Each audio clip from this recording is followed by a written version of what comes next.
Welcome to our journey into transforming scientific practice into a serious game. It's a very unique blend of education but also engagement.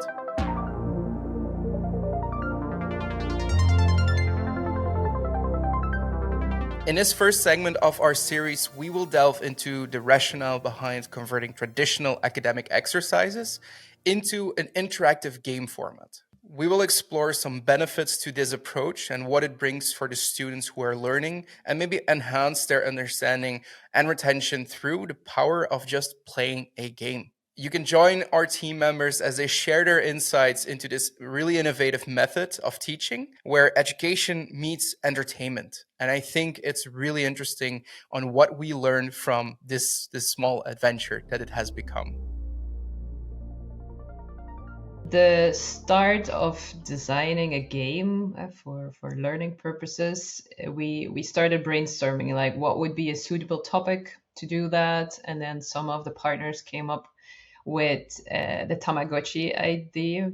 People that are my age might remember Tamagotchi, that you have to keep an animal alive. But now we were thinking, what if we could design something similar to keep your cells alive? Because of course in another work package we designed an online cell culture practical, like an interactive quiz, and it's nice to start learning about how to deal with cells and how to prepare for cell culture. But the aspect of a game gives you more like a real life experience, because you really have to think in days. You go back in the game whenever the cells need to be checked, split, washed. So it's another aspect that adds on to another tool we created. We design it in a way that is close to what happened in real life. That you have to look at the cells the day after you see them. You need to split them when they are in a certain confluency and so on. So it's a real-time game that will give to the student the idea of how it really happens in the lab. So some of us has been involved in cell culture practicals in real life.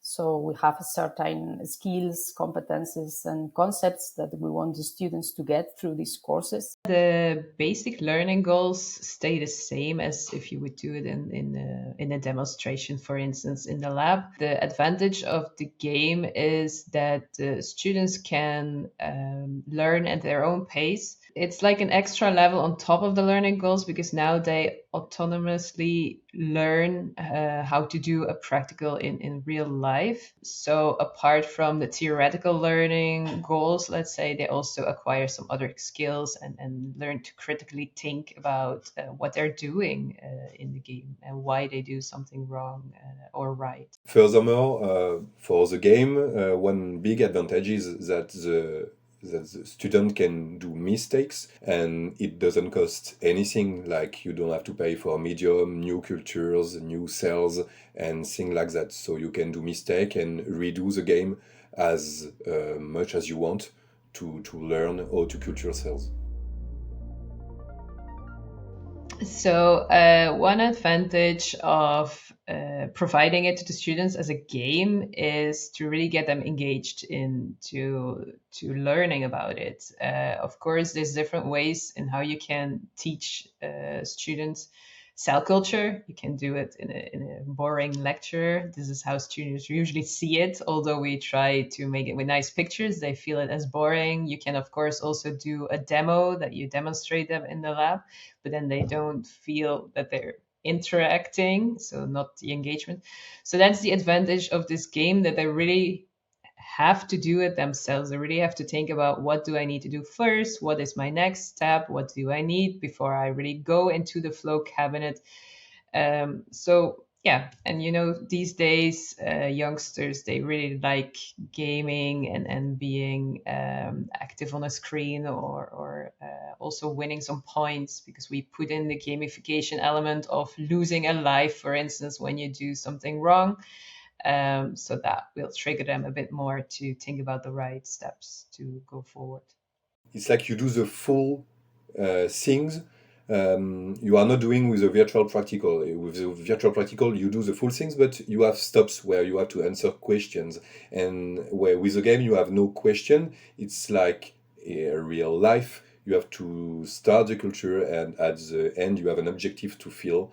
And you have to find the way a little bit more alone than with the virtual practical, which is really, you have clear steps. With the game, you have no clear steps. Okay, you have things to do, but they are not like marked somewhere. You have to explore and to use your knowledge to start at the point A and finish the objective.